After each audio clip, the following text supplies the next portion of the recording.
God's greatest path in making himself known is through his church. Grace and peace, everybody. Welcome to part 2 of this study.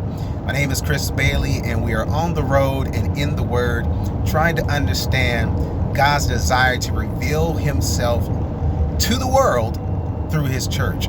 This is the greatest picture, the greatest frame, if you will, for the portrait of God's wisdom. That's his church. This is what we learn by reading Ephesians.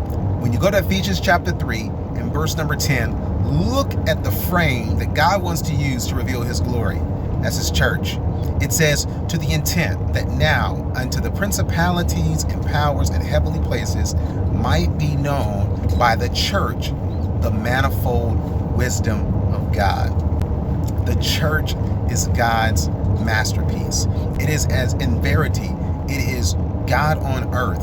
It is Christ, his hands, Christ and his feet, still in operation, still in motion to this day. And in order to have the hands and the feet of Christ, we got to have the mind of Christ. That's what the church possesses. And it's God's desire that this principality, his church, his body, would show and share his wisdom to the world. If you look at Ephesians chapter 3 and verses 18 and 19, it says it this way: may be able, that we all, as his church, may be able to comprehend with all saints what is the breadth and length and depth and height, and to know the love of Christ, which passeth knowledge, that ye might be filled with all the fullness of God. Remember, we touched on this point in the first study. God is not hiding. Does this sound like a God who is hiding? No. Well, that's N-O. Rather, he is a God that wants us to K-N-O-W. He wants us to know him. And nobody knows God like his people. I mean, think of your relationship with parents and children. Nobody knows their parents like their children. It works the same way, maybe even more so. Parents might understand children more than the children may understand the parent. But it still exists. It's still the fact that even though children's knowledge of their parents may not match the parent's knowledge of the child, it does not mean that the child is wholly ignorant. And compared to anybody else in the world, it's the children who know what that parent or those parents are about. The same thing works with the children of God. The same thing works with the disciples of Christ. We know our master. We know our Father, unlike anybody else. And that's why he needs us to show him to everybody else.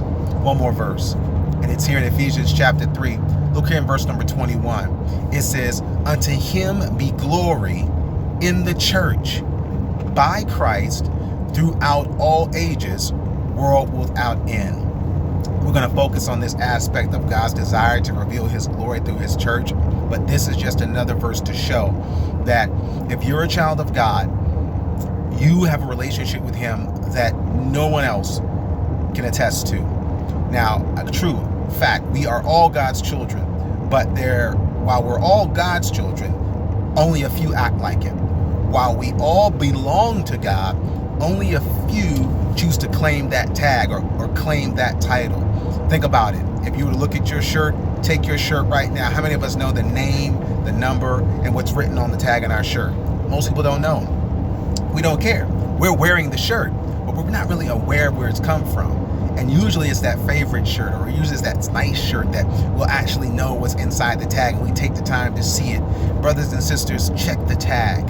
And if you have the time and if you have the interest to look at that tag and who you belong to, you're probably going to know, and you're probably going to show that better than someone who's not aware of that. God needs us to share this wisdom, and he plans on using you and I just like he used his only begotten son, Jesus Christ. We'll talk about more of that later on, but check your tag and wear it well.